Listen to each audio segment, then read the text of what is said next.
क्या आपने कभी सोचा है कि भगवान श्री कृष्ण के पिता वसुदेव जी को इतना महान और पूजनीय क्यों माना जाता है?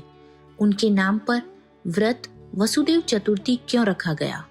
आज हम इसी व्रत का महत्व, कथा और छिपा हुआ रहस्य विस्तार से समझाएंगे। वसुदेव चतुर्थी क्या है? वसुदेव चतुर्थी चैत्र मास के शुक्ल पक्ष की चतुर्थी को मनाई जाती है।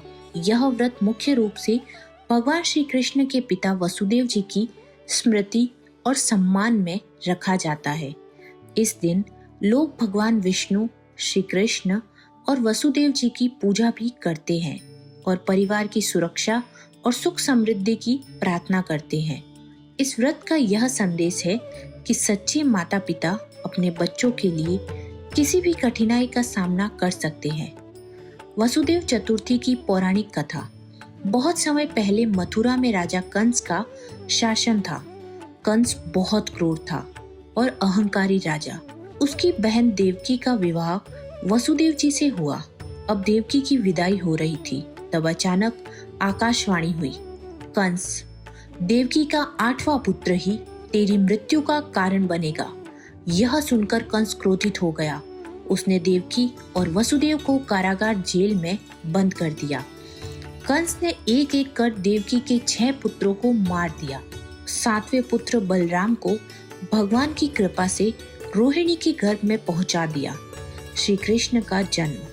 जब 8वें पुत्र श्री कृष्ण का जन्म हुआ तब पूरी जेल में दिव्य प्रकाश फैल गया। उसी समय एक चमत्कार हुआ। जेल के दरवाजे अपने आप खुल गए। जब सैनिक गहरी नींद में सो गए, वसुदेव जी की हथकड़ियां टूट गई। तब भगवान ने वसुदेव जी से कहा, मुझे गोकुल में नंद बाबा के घर पहुंचा दो। यमुना पार करने का चमत्कार।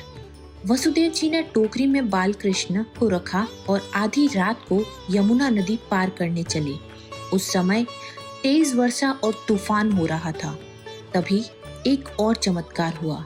शेषनाग ने अपना फन फैलाकर कृष्ण को बारिश से बचाया। यमुना नदी का पानी रास्ता देने के लिए नीचे हो गया।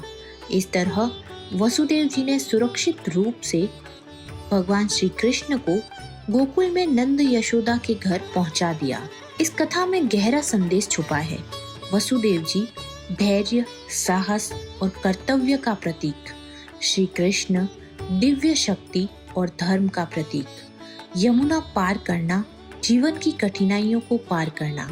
इसका अर्थ है कि जब इंसान सत्य और धर्म के रास्ते पर चलता है तो भगवान स्वयं उनकी रक्षा करते हैं। इस दिन भगवान कृष्ण और विष्णु जी की पूजा करते हैं, गीता या भगवत कथा सुनते हैं, मंदिर में दीपक जलाते हैं, परिवार की रक्षा और सुख समृद्धि की प्रार्थना करते हैं।